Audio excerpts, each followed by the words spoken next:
Good morning. Ayin Beis, volume 3, page 1234, Aleph Reish Lamed Dalet.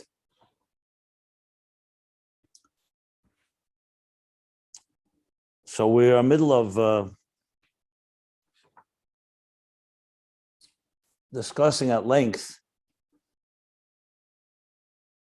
the emotional and cognitive growth of a human being, especially in context of avodah, how we grow from a behavioral to emotional to cognitive emotional to cognitive, and in that itself many levels, where a mature individual's mind comes to the point where you can, and your life is driven by a higher understanding and a higher awareness, and ultimately experiencing a higher reality called godliness.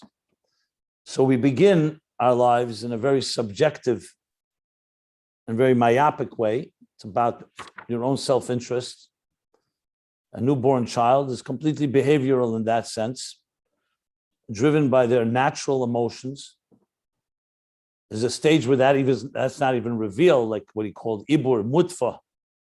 Then it becomes apparent and slowly grows and grows. As these emotions grow, the mind of the child also grows. And the mind and the emotions work hand in hand. So first, the mind is there to become aware and recognize different things that elicit natural emotions.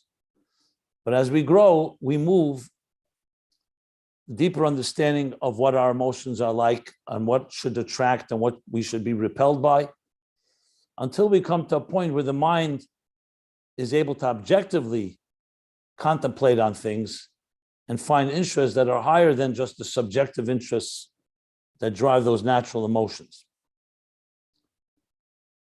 And that itself, there are many levels, as we learned, where you go from contemplating not just how God is good for you, is your sustenance, is your life source, is your father, but also talking about God as an independent entity, but still relates to existence. He called that Chassidus Hamoichin. I'm referring now to pages 1229. And then Primus Hamoichin is where you contemplate on the divine that's completely removed. So it's not even through the garments of our comprehension. Those are not garments and handles that we relate to. And there we move to a place where we are connecting to a higher state. But that itself, there's a difference between Bina and Chochma.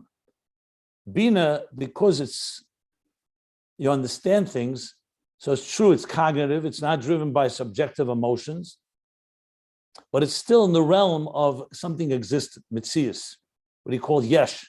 Whereas Chochma is like Ayin. Without going into all the details, the distinction is that therefore Midas, the Bina, gives birth, Eim Abonim, that gives birth to the Midas, because the Midas are of substance. And yes, it refines them and directs them and leads them to a greater place than just their subjective interests, but it still does not have the power to transform them from their natural being. It guides them, it refines them. Chochma being Ayin, a state that never really enters into the realm of, you can call it something you could hold on to, is really more the absorbing a higher reality in your life. So that does not translate into emotions of substance, emotions that you can sense. The emotions are lifted completely into that same absorbed experience. Like we spoke about, you're completely absorbed by something beyond you. And the emotions are also, and that's called sichlim mamish. In Bina, it's sichlim, but it's sichlim that still relate to emotions to some extent. Another distinction he made was that Bina, everything is ischalkus, because that's what Bina is. It breaks things down into different components and different elements. So there's different type of emotions that grow from Bina.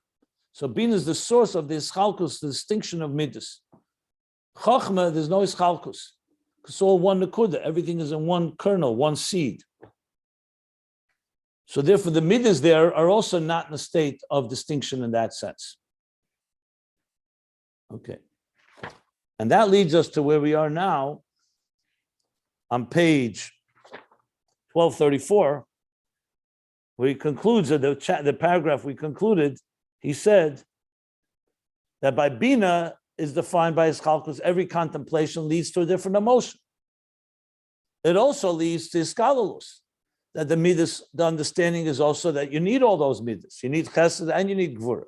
And we discussed you need chesed within gvura and gvura within chesed. Omnam b'chinas ha-chochma, the last 6 lines of the paragraph. They don't have any substance because they're all part of something that's still in its earliest stages. Just a nekuda. Even seichel is not yet broken into parts. It's all that nekuda, what he called before the nekuda sichlis, or the hanocha sichlis, that resonating truth, or riyah, the clarity. So it's a clarity, a type of. So on one hand, it is in the world of cognition, but on the other hand, it's somewhat beyond it. So he says, so therefore, bizgalus, when the midas, when they become out revealed from the level of chochma, they don't come distinct in any way. They don't have particular personality.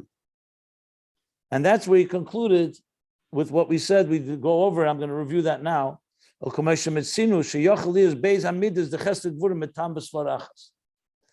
Bina, the Isbananu, the contemplation, let's say, that God is close to you and providing for you leads to Ava. The contemplation that God's beyond and completely beyond us leads to Yira, to awe. But in Chochma, you could have both Chesed and Gvura, love and awe, coming from the same one reason, one svara, one reason and one theory. Because it's in that state where it's not yet been distinguished as 2 tracks. Like we said before about the teacher of Shammai and Hillel, the idea is so abstract that Shammai could hear Gvura from it, and Hillel could hear Chesed from the same theory. And then it carries substance. The example he also gave of the difference between liquid and when it gets a solid, it solidifies or congeals. Or the example that before 40 days, just the seed of the father could be a male or female. And after 40 days, it becomes determined and solidified as either male or female. So everything, when you look in, even in science and even in nature, you'll find something is still at a state, it's still abstract enough or amorphous or nebulous, and you don't yet see the distinctions, and it can go to 2 different directions, and both are acceptable. So he says now, where do we see that? We see it in the beginning of the Torah, when the story of the Mabul. So in the end of Parsha Bereshis, he says like this.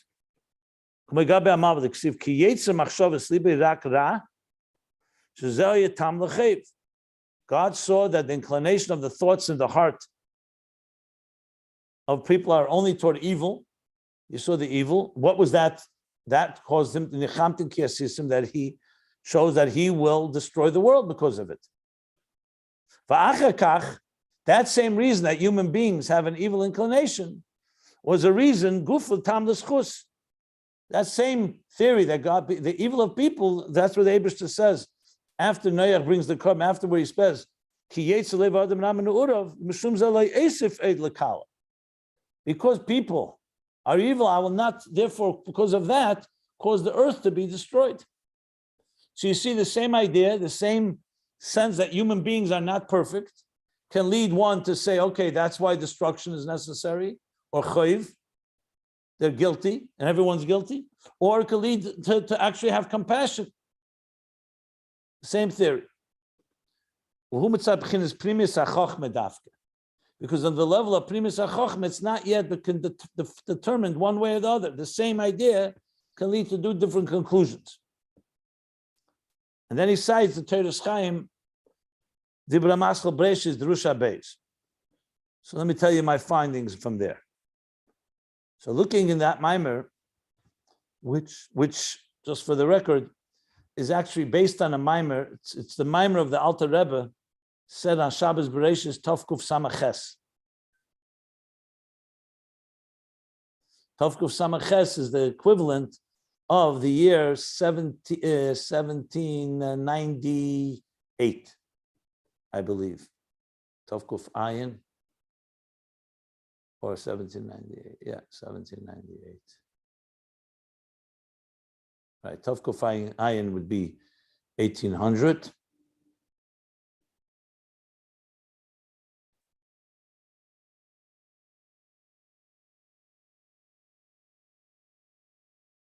No, my mistake. No, 1 second. Known as 1990. No, the equivalent of 1808, I believe, is Samaches, correct? Confused nothing. The year Tafshin.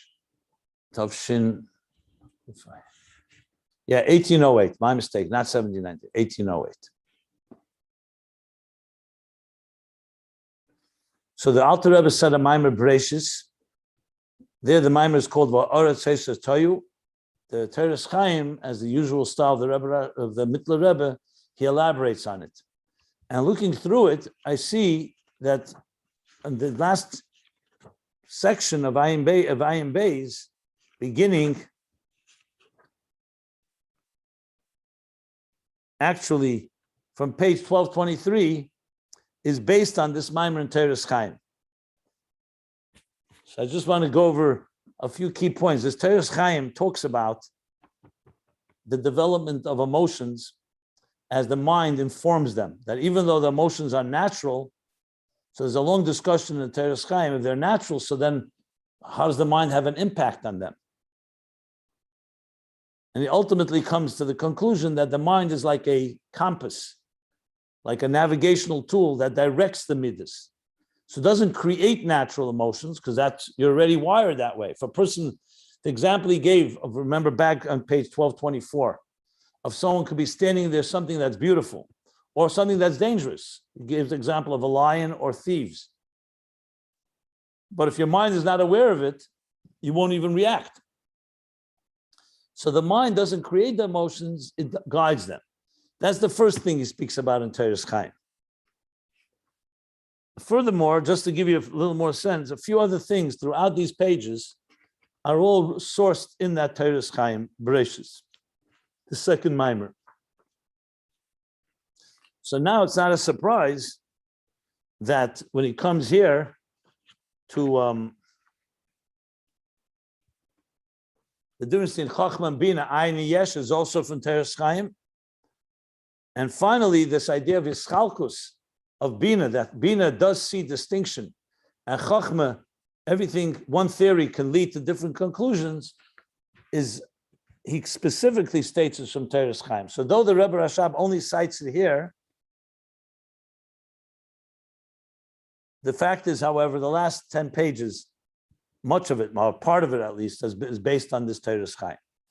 So the Teres Chaim, looking into it, I didn't see anything there that really adds pshat to what we learned here.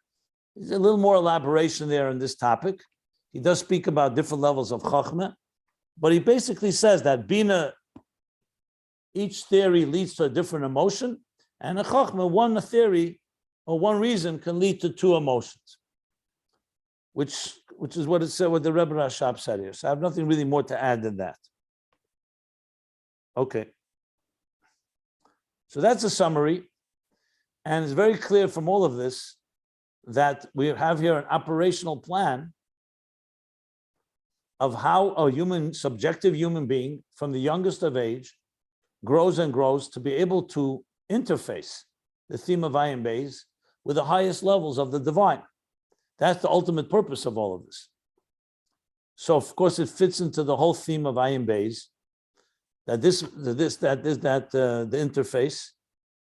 And if you go back, and I haven't done the summary from the beginning of Ayin Beis in a while, so I'll just briefly state, going backwards, the beginning of this volume started with the ultimate, where he says, after explaining that we connect to the divine within existence, and we connect to the divine beyond existence, he went to Einoid, that even the very concealment, the very night, Laila Kiyom Yer, the night, the concealment itself is a reflection of the divine, which of course is all part of the bigger discussion. how can a post-Tzimtzum reality experience a pre-Tzimtzum consciousness? And that's through transforming the Tzimtzum. But in understanding that, he went through many different levels. That's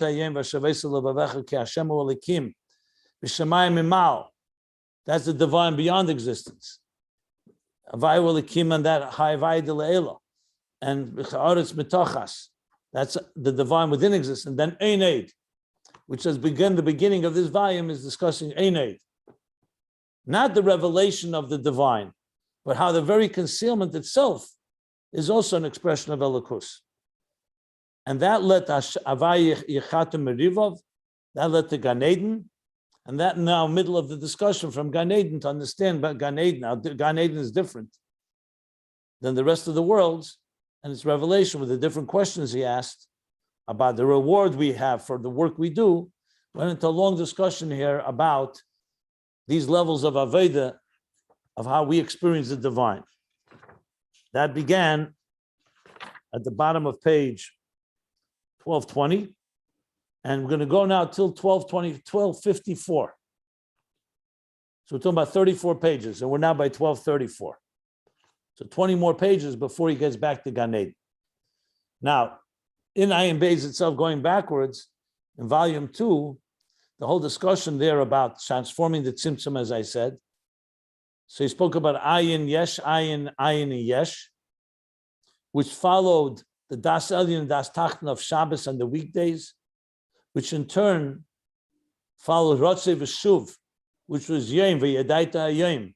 The Yom consists of day and night, Gilui and Helam, which is like Shabbos and the weekdays, but they're all part of one cycle, Tzimtzum and Gilui. So Tzimtzum is part of the process. And you work your way back from there, he goes back to the whole understanding of what the Tzimtzum accomplished, so you could understand how to reverse it or how to transform it. And that itself is an explanation in the Parsa, in the Torah of the Magid, that even after the Parsa, the partition between Atzilus and Biyah, we can also connect to godliness. Not just Atzilus connects, but also after Atzilus. That goes back to the two interpretations to Arimimcha Elikai HaMelech from Ashrei, from Tehillim. The interpretation Arimimcha Elikai HaMelech Mamata Lamayla through davening, through Tefillah. Arimimcha, you connect existence to Keser, Reimamus. You see the word Reimamus comes up again and again through Ayin Beis, even here. The Reimamus and Afla, the Reimamus of Elokus, that we just learned on the top of this page. Or the interpretation, Mamayla Lamat, Arimimcha Lekei HaMelech, that we're Mamshech, Arimimcha Reimamus, Keser into existence through Torah. So there's two ways to do it. And that led back to the beginning of volume 2, where he talked about the 4 different relationships, Ayin, Yesh, Yesh, Ayin, Gilead, Helam, Koyach, and Poel, and Etzem and Ispastus, all coming to explain the idea of Koyach, which is Elikai HaMelech, Arimimcha Elikai HaMelech, how godliness manifests in a level that relates to existence, and that you're connected to Arimimcha, and that led back to the whole explanation of Shema, Bittul. Bittul of Shema, the Aleph, that is necessary to connect Aleph and Pella, and the whole discussion between Toyu and Tikkun, Toyu being an imbalanced world of the Eris and Kalim, Tikkun having the Bittul that allows for the interconnectivity that we're learning about now, Iskalulus, that's where he referred back to that. And prior to that was the long discussion of the difference between the 2 tracks of divine energy, Bli Gvul and Gvul. The Gvul is in order to create existence, and the Bli Gvul is in order to create Bittul in existence, similar to here, Chochma and Bina, as well as the discussion of the difference between the Ovis, the work of the patriarchs, which was more to repair, so-called clean the pipes, repair the divine energy should flow into existence again once it was severed due to the sins after the Chet Eitzadas. And Matan Torah leads into Yichud Avai Abba V'Imei Elohim, a new Chadash, a new energy. And then the first half of volume 1, the first half was the map of the difference in Pnimi and Makif, the immanent energy, the transcendent energy, and in each of them there are 3 levels. in order for the interface to be complete. Sphira from the word to count, to relate sipur, or to illuminate sapir. And same thing in Kesser, there are 3 levels in the Makif. The Kesser that associates with existence, that transcends existence, and that's completely beyond it all. That leads us all the way back to the beginning of Ayin Beis. I went backwards, but that's the flow of the ideas. Now, this was very brief. I hope it's helpful. To me, it summarizes the flow. So we are right now is the operational elements of implementing of how we actually grow from that subjective yesh, hanivra, to a level of ayin and higher levels and higher, all the way to the ayin of the yesh amiti, all the way to the yesh amiti. That's essentially what we're learning now. But there's more to tie things up. We still got to go back to Gan Eden, as I said, and what that role is, and more things. But ultimately, it's about transforming this existence, the very subjective reality. I don't know if that's the level of Einoid, we'll see, but create and connecting it to the levels even higher than the Tzimtzum. So when you know the whole theme of Ayin Beis, obviously all these pieces fit into this larger puzzle. Okay. So with that said, unless somebody stop for questions, because this is a bigger summary, I will go to the next paragraph. But if anybody has any questions, feel free.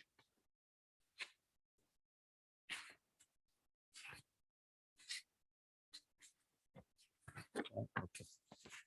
So we're going to start from the paragraph V'chein, page 1234. If you want to follow the text, it's at ayinbeis.com. So here's what he says. V'chein ba'aveda, and just as we just said, the difference between Bina and Chochma, where Chochma is being absorbed in a higher reality, which is beyond distinctions.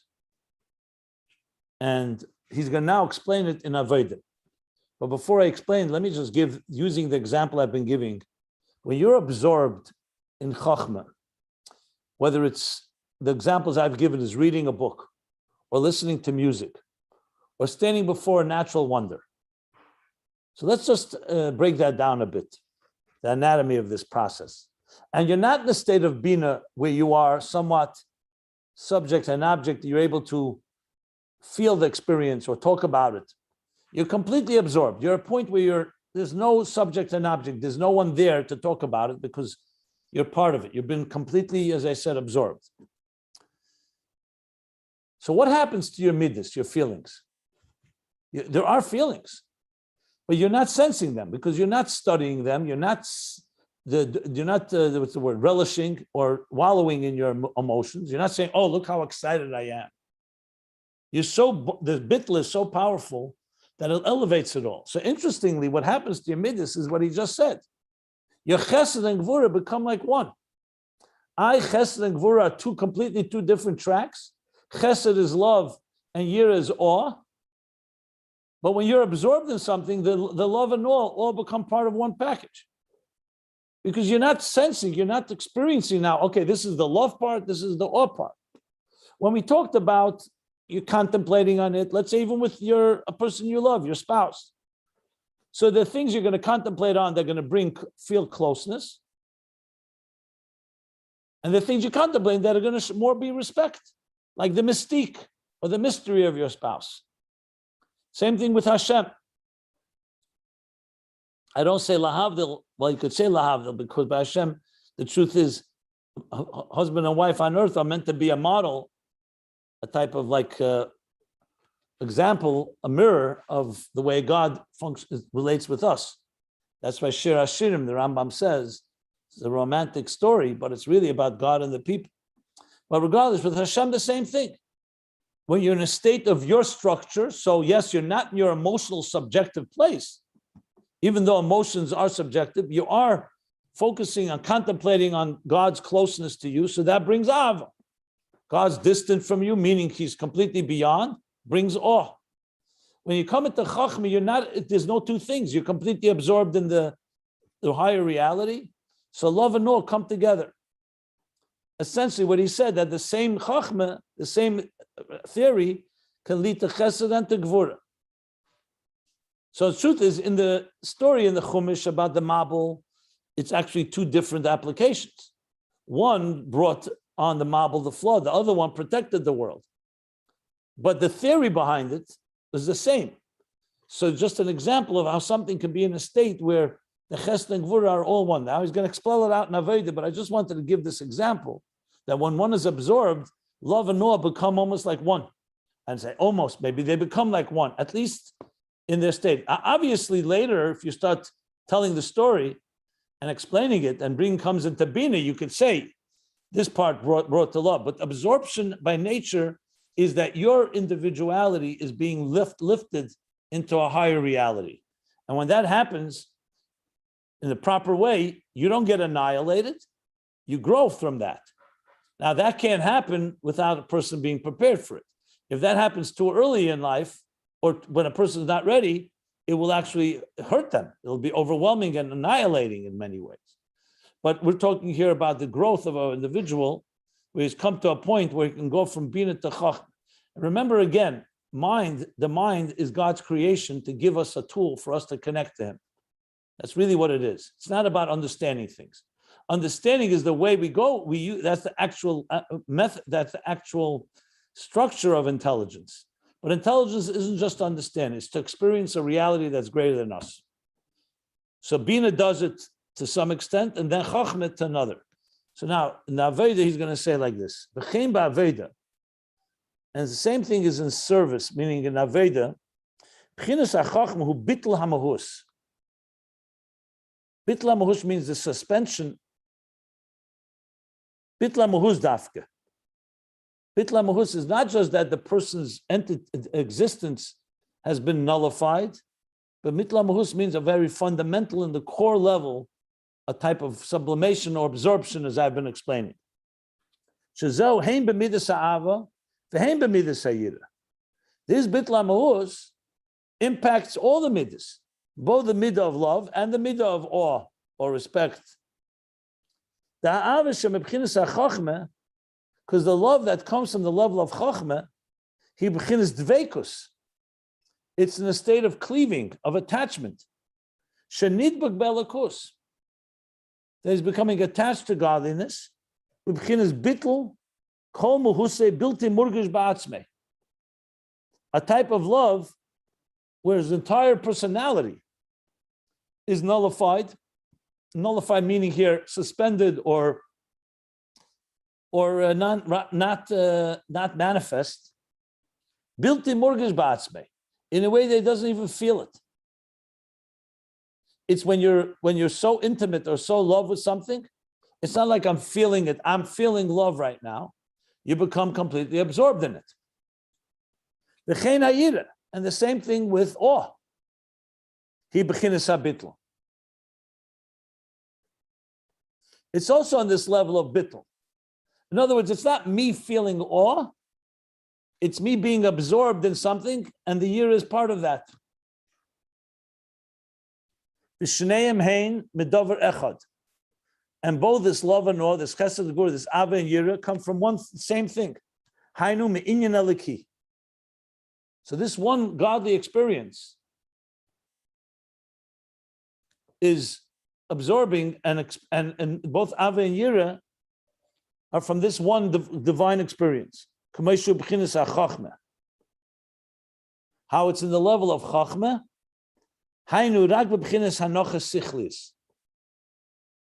meaning Chochma, not as Chochma as being the beginning of an idea that you're going to understand, but here it's only Hanochas Sichlis, the resonating truth of the idea.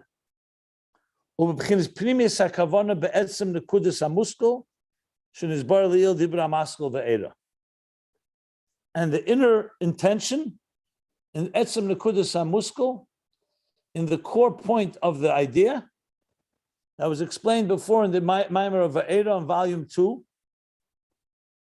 I'm going to explain that in a minute, but I want to say one more thing.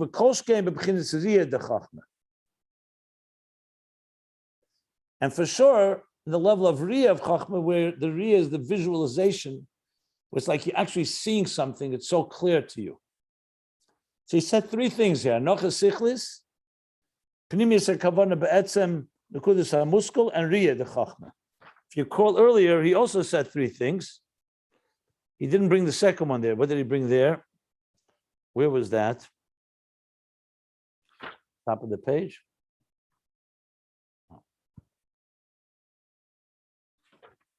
We spoke about, oh, here we are. Yeah, on page 1232, he said, Ayin, the Kudus Haskalah, Havraka like a flash, not tfisa, Ayin, V'frahanocha sichlis, U'beyeser b'chinas riyah.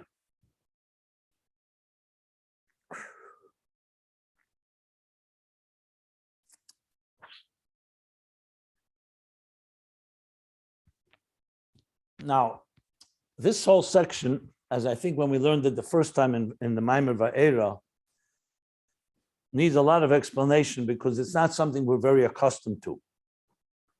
He's talking here about the highest levels in consciousness, we're talking, not Amunah. This is not faith. This is not Keser. This is in our consciousness, the highest levels of perception of a reality that's beyond us. So I just want to elaborate a bit on that before I explain the actual words. This is very, it is a high level, but it's not something that's beyond us completely. You know, I remember once giving a class, and I was speaking about this, about, you know, you perceive, at times you perceive something that you realize that existence that we know is not the real thing.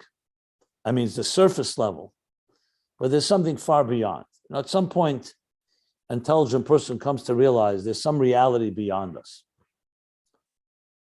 Now, the thing is, the challenge is that we're so accustomed to this reality that we'll call it the sensory reality of sight, sound, taste, touch, and smell. We're so accustomed to, it's the only thing we really experience. I mean, from our birth, and perhaps even before, we touch, we smell, we taste, we hear, and we see. And that so much defines our reality. If someone says something, I saw it with my own eyes, I heard it. And suddenly, the mature person comes and there's a level of reality that is not subject to these senses. You can't see it, you can't hear it, you can't touch, taste, or smell, and yet there's something about you, you know that it's there. And again, I elaborated on it. I said, you know, if you shut off your senses, let's say you close your eyes and your ears, your taste, touch, and smell, what would you be left with? So initially, the thought is a little terrifying. You feel you'll just disappear. You won't disappear. Because all those senses, as vital as they are to us, and they're so real to us, they're only bridges and interfaces to the world around us. You don't need eyes to see yourself. You don't need ears to hear yourself. You don't need taste, touch, and smell to experience yourself. But they're so part of our reality, our empirical reality. So what are you left with if you shut off your senses? With the real you. In a way, that's what Shabbos is meant to be.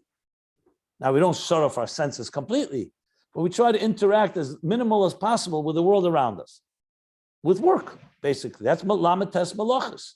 Something you're creating, something that outside of you that you're building or creating or cooking or whatever the lamates malachas, or carrying. So yes, we have senses, but the point is to experience your soul as much as you can. Now, can this be proven? Yes, you could. For example, music touches you. Now, music you hear with your ears, but it's not just a sound. Something about you is stimulated by it. Something is aroused, something you feel.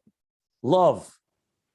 Even intelligence itself, all that is not subject to the senses.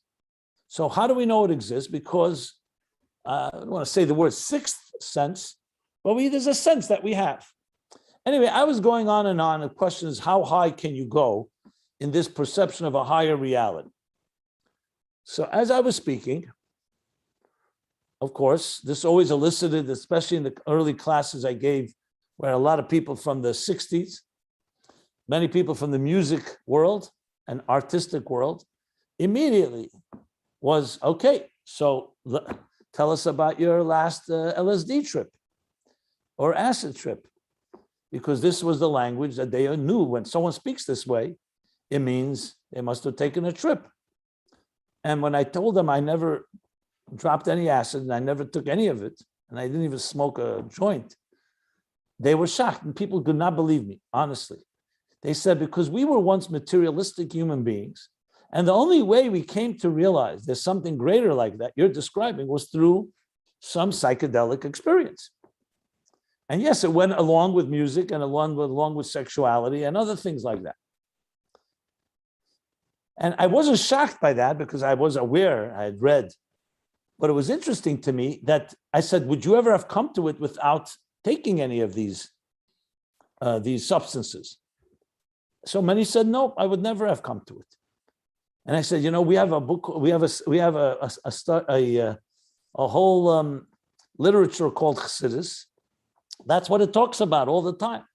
It's always talking about these higher states. And you learn about it, and you can relate to it because it resonates. It's when I'm saying all this because I think it's vital that when you talk about these ideas, it's a very pure form here, but you really talk about perceptions of realities that are not common to us. Now, some of you may completely relate to it easily, for whatever reason. I'm just saying it because when you read it, it sounds so beyond, like the mere fact he's saying, Ava, Yira, they're all part of godliness. The truth is, this is literally the absorption into a higher reality than we are. And you can't use your regular sensory tools to experience this. Bina, you could say, is a little more in our world, because at least there's a comprehension, there's an idea, the idea leads you to some feeling. Here you're talking about where you're literally surrendering yourself. And I'm using that word very deliberately. You're surrendering your whole being and your ego and everything that you consider valuable. I mean, valuable in the existential level, and you're being absorbed into something greater than you are. Now, the Rabbeim talk about this all the time, but for regular people like ourselves, it's something you need to really put yourself in the mindset to go there, because it's not something we go every day. But this is the ultimate goal. This is when you're really experiencing godliness. And it's sometimes even hard to put into words. Like I say, even the word godliness, what does that mean? What's godliness? So I use the words higher reality, higher than what you are. Godliness, elokus is that meaning, but it needs words to explain as well. I'll do so as we go along. But I just want to give this overview, because when I'm reading it, I see, and I'm speaking now, explaining it. I read it many times and I have gone through this, so it comes more natural to me simply because I've done it more.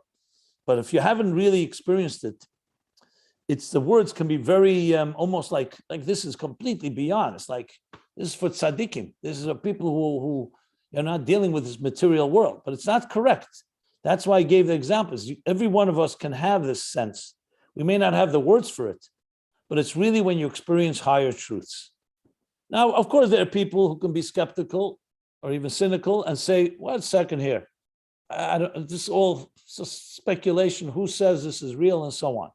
Very hard to answer that, because you can't prove with empirical tools something that's beyond empirical. Like the famous analogy that I mentioned from Sir Arthur Eddington, when he was asked about subatomic particles and quantum mechanics. Nobody's ever seen it. How do you come to these bizarre conclusions? So he gave the example with a fisherman. It's a great example, I think, where the fisherman spread his net over the seas and collected and gathered all types of fish. This species, that species, this color, this size, that size. And after all this research, he concludes there are no fish in the sea that are shorter than a half-inch long. His little daughter sees that he's coming to this conclusion. She says, "What do you mean, Daddy? We have in our fish tank little goldfish that are shorter than a half-inch." She didn't need no scientific analysis for that. And then they looked at the net that he used to gather the fish, and the net had spaces of a half-inch long and wide. So obviously all fish that were shorter fell back into the water. Now, if you're just a pure cerebral a machine, you may not realize that. So you need to add one statement. If you use a net with half-inch spaces, you will never catch fish that are shorter than half-inch long. But then you don't need a scientist for that. My point is that the chesaron is not in the observation, it's in the tools you use. If someone's going to say, I'm going to put love under a microscope and I don't see anything, that doesn't mean it doesn't exist. The answer is your tool is inadequate, not the love. You're using the wrong tools. The Rebbe Rashab and his brother Razah, his older brother, they were once playing Rebbe Chassidus as children copy their father. So the Rebbe Razah, dressed up like a Chassid, the Rebbe Rashab like the Rebbe. They're 5 or 6, whatever, very young age. And it was observed that Razah goes into the Rebbe Rashab like a Chassid to Rebbe. And he says to him, Rebbe, he says to his little brother, tell me, what is a Jew? So he says, a Jew is fire. So the Razah grabs the hand of his brother and says, fire? So why don't I get burned when I touch you? So he responded, when fire touches fire, it doesn't get burned. In other words, what tools are you using? If you're using physical tools to experience, to try to understand, perceive spiritual experience, not going to happen. When fire touches fire. So in other words, it's about what tools of perception we're using.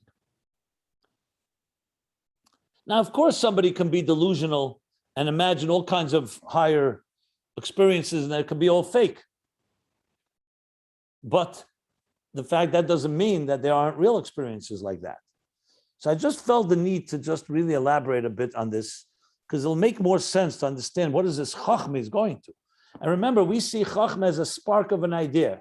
Where in the spark do we have this high level of experience? But if you think about it from the perspective that Chochma was created by God in order to so-called package a divine infinity in some consciousness, so then the spark isn't just the spark, the beginning and flash of an idea that will be developed in Bina. It's the other way around.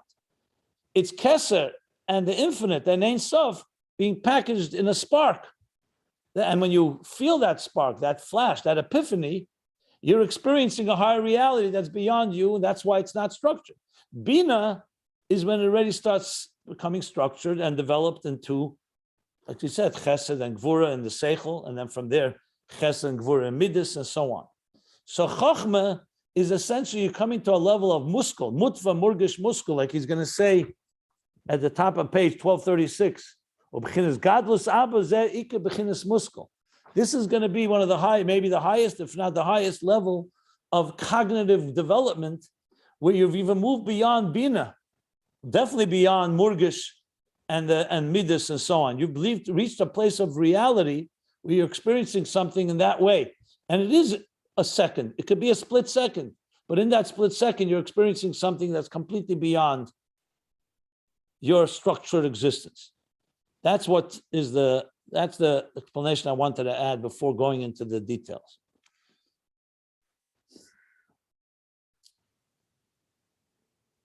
Okay.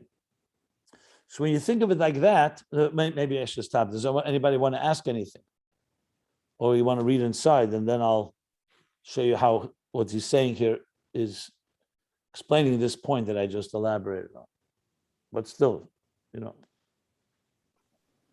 When he says in the first phrase of this new paragraph, who Bittul hamahus, so it's a sort of nullification of reality of existence. I guess he's referring to our regular mahus, that which we regularly relate to, our feelings that we know, the things you say that are quote unquote important to us on a day-to-day basis. That he's referring to a nullification of that. You're saying, ironically, that the actual mahus is dafka by rejecting that, not rejecting it, but transcending it, rising above it. So the question is, what is mahus?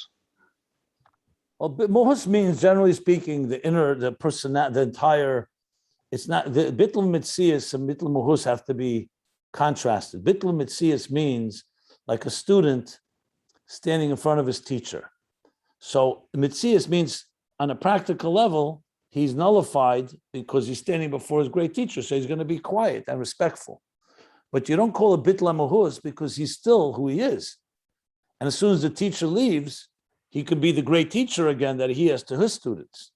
Bittul Mahus is when your whole being, everything about you, even is not just that you're practically, technically standing humble, that your whole being is completely nullified through and through. That's what it means here. So I wouldn't call Mahus the empirical, physical that I described. Bittul Mahus means that it's a very fundamental state of all the whole entity is completely nullified or suspended, if you wish. Yeah. Right, but you're saying that the actual reality of your being is davka by transcending that which is you normally conceive of as your being. But that's not what he says here. What I gave was an introduction in my own words to understand this state of experience. Here he's not, the words, I'm going to read it inside. He's not saying that per se right here. What I said was an introduction to understand what it says here. Let's learn. Okay. So v'chein ba'aveda, I'll read again from the beginning. V'chein ba'aveda, b'chinas ha'chochma bittul mahus dafke, is the bittul mahus that the whole core personality is nullified. The b'chinas dveikus. In other words, here's the individual, and now it's attaching itself or being absorbed into something greater. Shenidbek belakuz b'chinas bittul kol muhuse. It's being attached like a flame entering a larger flame. So what happens to the small flame when it's absorbed by a larger flame? All of it is completely nullified, but not nullified, destroyed. It's now become part of something greater. And to the extent, built in murgish ba'atzme, not even felt. It's now just become absorbed into something greater. Okay, so it says, oh, I skipped a line, sorry. So Bittul Mahus Dafke, Hein b'midas Ava v'Hein b'midas Hayira. So whatever Ava and Yira there was, now when you're coming to this place, before in Bina, they were distinctly felt. One contemplation brought love, one contemplation brought awe. Now it's being absorbed.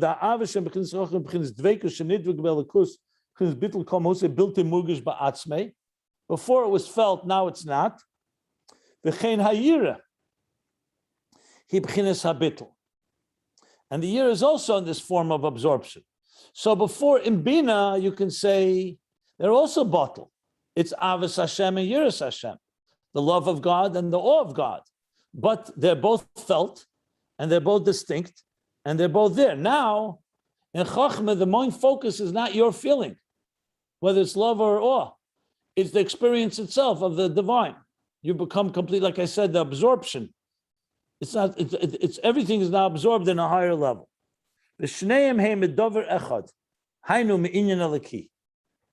And both those emotions that before would have been distinct emotions are both coming from one experience. The divine that you are understanding or that you're perceiving and experiencing. I'm sorry. And he explains that Chochma has several components to it. We're not talking about Chochma, the beginning of understanding. We're talking about Hanochas Sichlis. In other words, we're not talking about a comprehension, or it's talking about the Hanochas Sichlis, the resonating truth of it. Hanochas Sichlis. It's a leitzach, that this resonates, this sounds right. Upchins Primius HaKavana is what I was going to explain next. So in the Maimer of Va'era, he said that when you have a perception of something, so you have Chochma is the spark of an idea. Bina develops it. But there's a point in Chochma where you are clear, 100% clear. Well, I don't want to say the word clear because that's Riyah. But it's not about the idea, but it's the truth of the idea that you relate to. He called that Pnimius HaKavana Be'etzem Nekudas HaMuskul. So let's speak about, let's say, building a house. You want to build a mishkan. And the same can apply to any home. So you who want to build a home, have come up with an idea. I'm going to build a home. You call an architect. You tell the architect, this is what I want, a home. Then he starts asking you, what do you want? The details, that will be Bina. But let's talk about Chochma right now. The spark, the mere concept. So the architect understands the concept because you explain it to him. This is what I want. Well, I'm not talking about details now. Just the mere thing. I want to have a home for my family, period. But you, who know why you want the home, know that the words "I want a home" are just the way to express it, so someone can go ahead and build it. But there's what he calls here there's a kavanah in this concept, in this flash of an idea, in this chochma. There's a kavanah. What's the kavanah? You want to have the comfort and security that a home provides. So you should be able to serve God well. That's not purely the chochma of it. That's already the primis hakavona be'etzem nekudas hamuskul. So you could have two people experiencing chochma. One really knows what's the deeper intention in it, and the other one does not. He just knows this is the spark of an idea. So chochma does not just carry in it the beginning of a process, an intellectual cognitive process. It also carries within it, in addition to hanochas sichlis, which is still seichel, the resonance of the idea, that also the primis hakavona in the core idea itself. In the context that we're discussing, that it's not just that you're understanding godliness, you're understanding the so-called almost the intuitive intention of what God really wants. And that's much deeper than just the seichel of it or the chochma of it. And then the third thing he says, because Riyah is that second level, but you see it with total clarity as if it's before your own eyes, completely clear to you. So the clarity then leads to the Nakuda Primius that I just mentioned, leads to a resonance, leads to a Chochma that will begin the process of an intellectual development into Bina and development into that sense, into comprehension and all the details. So the mere fact that he can dissect Chochma into so many parts, you can imagine what kind of level of perception the Rebbe Rashab and the Rabbeim in general had. So he's really speaking about something you're not going to find. It's talked about in Chassidus, but he's really talking about literally dissecting Chochma, where Chochma itself is just a seed, is just a spark. And yet within it itself, it has all these elements in consciousness of experiencing something beyond us.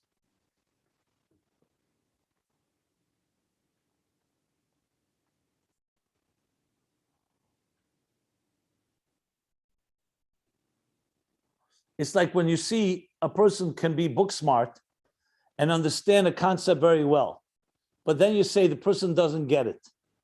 They know all the details, like a mechanic, but they don't get the spirit. They don't get what's going on here. Getting it is a level of chochma that's deeper than more than just the parts, for sure. That's bina. But even the nakuda could also, you can get the idea. Okay, I heard your idea. It's like almost a genius innovating an idea, and a secretary or someone else writes down the idea in one word. That person who's writing it down knows what's said, but they don't get it really. They just are conveying what was said. So that would be another example of how Chochma, when you go deeper into it, what kind of experiences it can offer. It offers. So he says, now all of this comes from the Ayin Eliki. So when you have all this from Chochma, this will cause, there should be a bittul, a complete sublimation, is I think a good word. Be'etzem Hussein is core essence.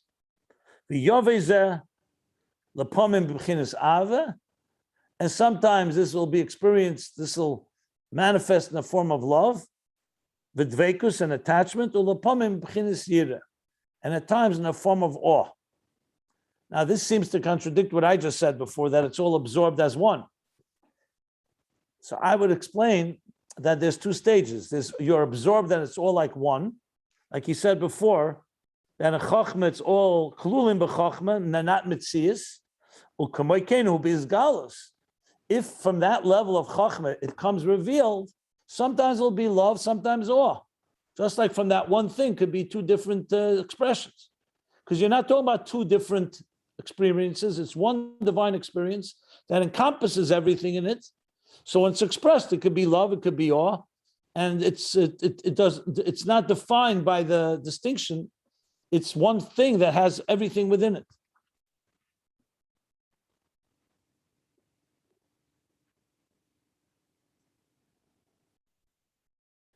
Okay.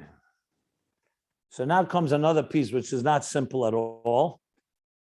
This whole section is quite. So it says, "Vahefreshu." So what Taka distinguishes? Why does it sometimes come as a form of love and sometimes as awe? If it's all coming from that one true higher reality experience. So he says, "Ima hergeshu b'moyach levad." If the feeling is only in the mind,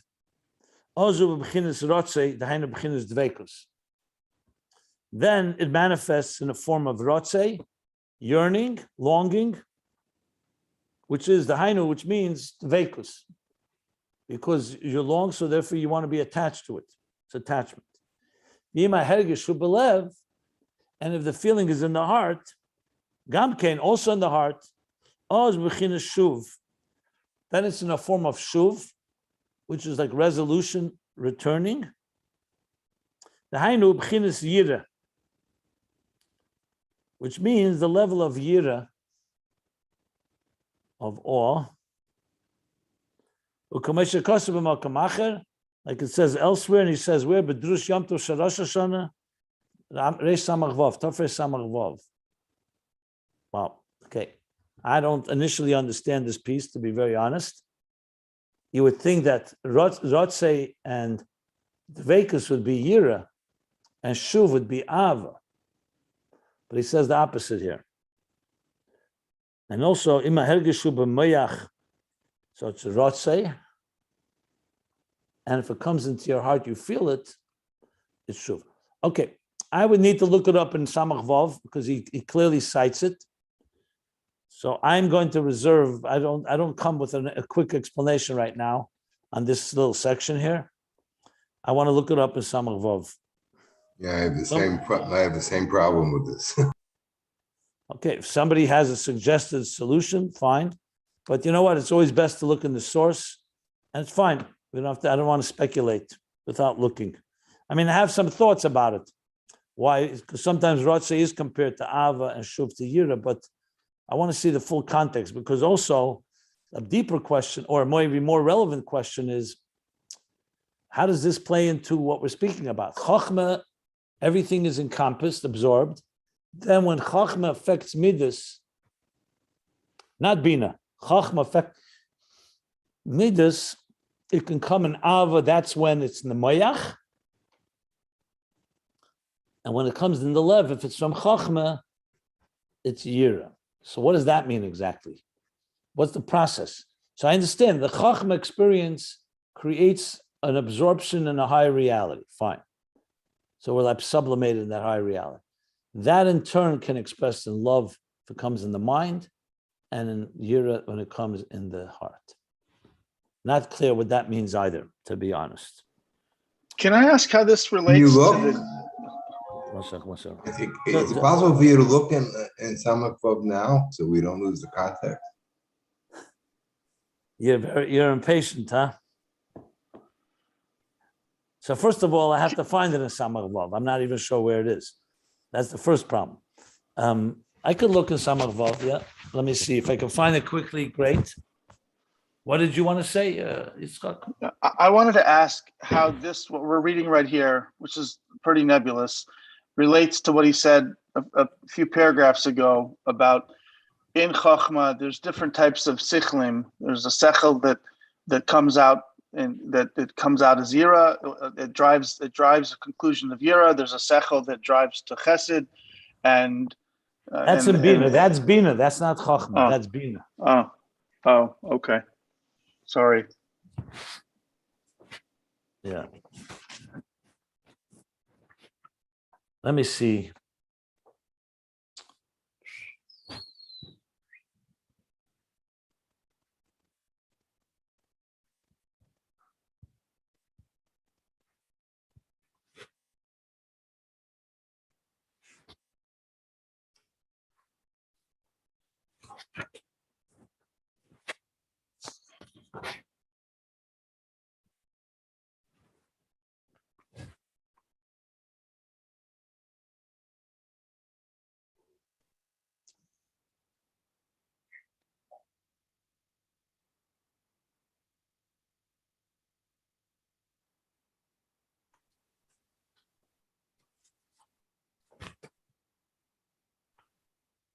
I don't understand the concept about if it's bemoyach or belev gamken. Since we're talking about Chochma. I just said that. I said I don't understand it either.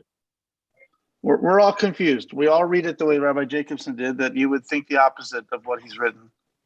No, but there's another question. What's the difference between moyach and lev? That's the second question. Yeah. Okay. I don't see it quickly here. And in general, I like to take, midas moichin.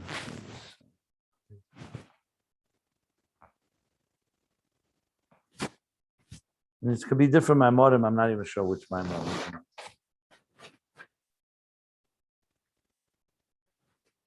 Let me just see one more thing. If I find it, great. If not, we move on.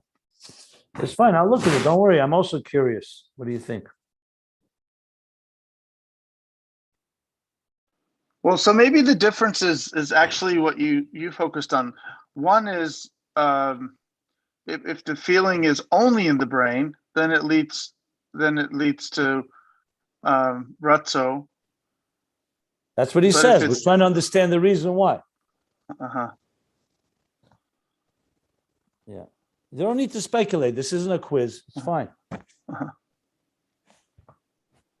fine. We'll get there. I'll look it up later. I don't see it obvious. I'll look it up. Don't worry. We'll get there. I'll read after. Maybe it become clear as we learn as well. So he's concluding. So we see here in Chochma, the Dava Yira both coming from the same thing, the same Chochma perception of the divine truth. He repeats that again. If it's in the moyach or the lev.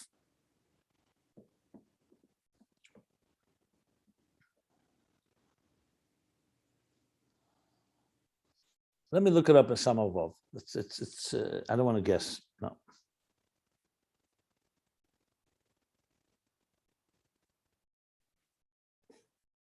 The chain. Okay, so we made it clear. We read this. We need explanation on two levels. First of all, why Rotzei is connected to Ava and Shuv to Yira, and secondly, what is Moyach and Lev?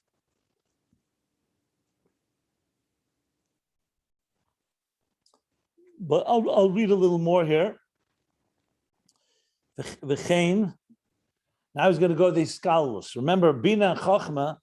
So Bina is different than Chochma because Bina is Yesh, and every Hisbananus, every contemplation leads to a particular emotion. In Chochma, we just learned, it's one Nukuda, everything is concentrated there, and from that one Nukuda comes Avavir, everything is encompassed. But remember, we also learned Bina, besides distinguishing between the Midas, with Chochma there is no such Ischalkus, Bina also creates Iskalus, but Iskalus that comes from the Iskalus. Bina understands that when you structure something, you need to have Chesed and Gvura. But he said that was a Iskalus that came out of Iskalkus. He said that before. And now he's going to say, in Chochma the Iskalus, V'chein Iskalus Hamid Zeim Zeim Ubchinas HaChochma Dafke. And the same thing is that Hiskalus HaMidas, the real interconnectivity between Midas, one with another, is from Chochma. Like we learned earlier at length. He's talking now all the way back in volume 1. The Hiskalus HaBchinas Shema de Chochma. Remember I mentioned Shema of Chochma, because the Bittul of Chochma, Koyach Ma, Shema, Ma is Bittul. Liyasha Chochma Hu B'chinas Ayin Bittul. Because Chochma is the level of Ayin and Bittul. Bina is Yesh. Bina is I understand. Not a negative Yesh, but it's substance. Chochma is Ayin Bittul, v'esa Bittul gam ba'midas li's b'chinas iskalus. Like he said in the parentheses before. So it also causes a sublimation of the midas that they should cooperate with each other, that they should work and interconnect with each other. So since Chochma has far more Bittul, that's what it causes. Bittul creates that. Like we said, that Bittul humbles and softens, so to speak, the midas, so that they should leave room for each other. And ultimately, iskalus one with another. So this Bina understands that iskalus, but Chochma really is the force that creates the ability for strong emotions to interact and interconnect with each other and not clash, which is what happens in Toyu. Toyu is where they clash, like the students of Rabbi Akiva. They're all brilliant, but Leinogu covered Zebazeh. Their brilliance, their identities clashed with one another.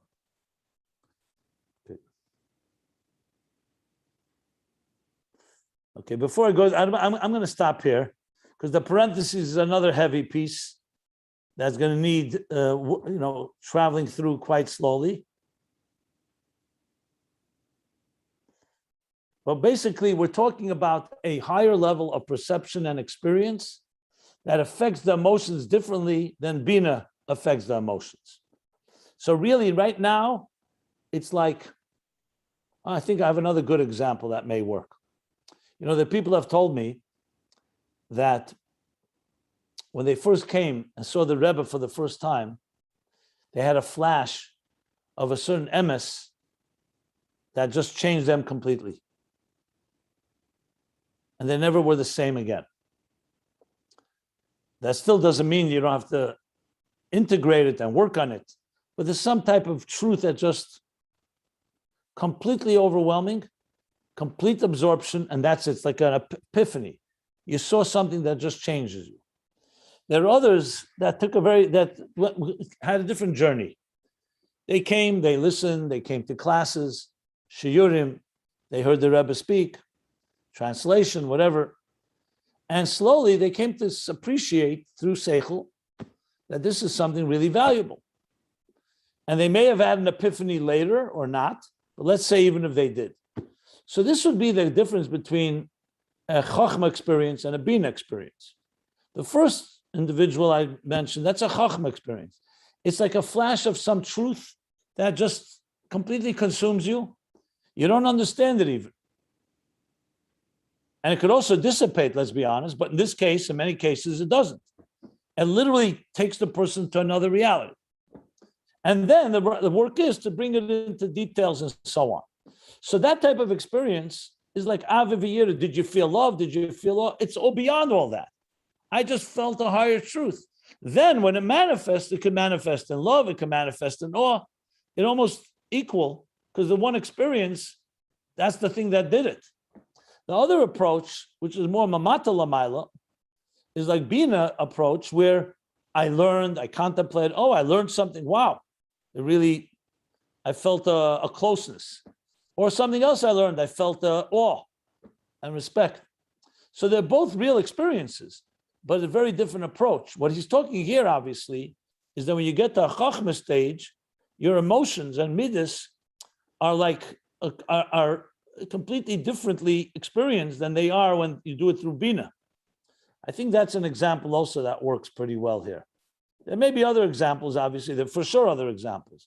I'm just trying to find some example that we can relate to in how we experience realities, different experience of reality. I think this one is, this is good, Sometimes by Fabrengen, I'd be listening and I saw, or I heard, and saw something like, something really big is happening here. I didn't necessarily understand it, but I felt that the Rebbe was like really getting into something that I knew was like mind-blowing, earth-shattering. And it took time. Sometimes it took me a while to fully appreciate it and so on, but I felt it. And that has a certain type of experience. And there were times, the Rebbe speaking, and we hear the idea develop, and then later you come, wow, that was a tremendous idea. But the first one is far more chochmadik, because it's not something you can really spell out in details. You just sense with your mind. You hear something. I remember when the Rebbe said the Rambam, the Sima Rambam in Tov Shalamed Hey. It was 1974, Yutas Kislev, end of 74, year Tov Shalamed Hey. The Rebbe made the famous big hadron on the Rambam the first time. And it was a long sikh over, I think, 2 hours. He started out with a Masechta Tamid. He made a siyum on Masechta Tamid. But then, and it was, it was a nice siyum, beautiful, very good. Then the Rebbe went into the Rambam. And as soon as I heard a few words, and I said, oh, this is going to be, this is going to be historical. And it was. The Rebbe started speaking. It was a completely different level. And it wasn't a intuition or instinct. I heard something. I heard the right words. I saw, you just sense something big is about to happen. And there's no question, it's more of a Chochma thing. It's a spark of an idea, obviously, and it will develop, but there's much more to it. You're experiencing something. You're experiencing a higher truth. I've even read Lahavdil scientists, like Einstein and others, who came to certain epiphanies. They said there was a moment of profound pleasure and profound humility when you suddenly discovered something, or you came up with an idea that may resolve, some real dilemma, some real physics issue, or so on. So the concept exists not just in Kedusha, it could exist also in all wisdom. Obviously, with godliness, it takes on a whole different dimension. But I just wanted to share that as well, that is like a Chochma, and that Chochma has an impact on you. It has an impact on emotions and so on. It may not have the qualities of a specific details, like Bina is much more on our terms. This is like a higher experience, it's almost like a gift, like grace, but it's still an experience. And what he's discussing here is how does that impact our feelings differently than Bina impacts? That's a little more context, but we need even more than that. It doesn't have to be the first time when, let's say, laid his eyes on the Rebbe. I mean, it could be No. It doesn't have to be the first time. No, it could be later. Do people actually see that, have that experience? I mean, the first time they looked at the Rebbe too. I don't know. I've some people have mentioned that it could be the 10th time. I'm not saying it has to be the first time. There are people had it. I had it at times. After many times, you suddenly see the Rebbe blowing shofar, or some other, moment that is like, take you to another completely other reality. Yeah, it doesn't have to be the first time. But let's put it this way, it's more than just pure logic. Let's put it, it's not just, it makes sense. Like, oh, I like this because I understand it. It's more than understanding. You're lifted to another experience, another level.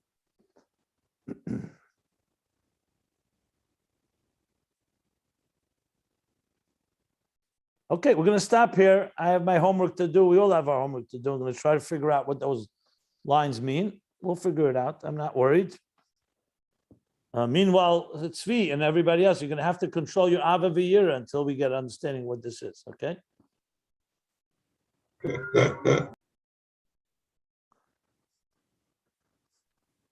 And maybe send them some bagel and butter.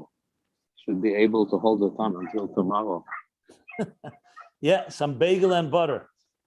I rely that's... Okay, so let's stop here, bottom of page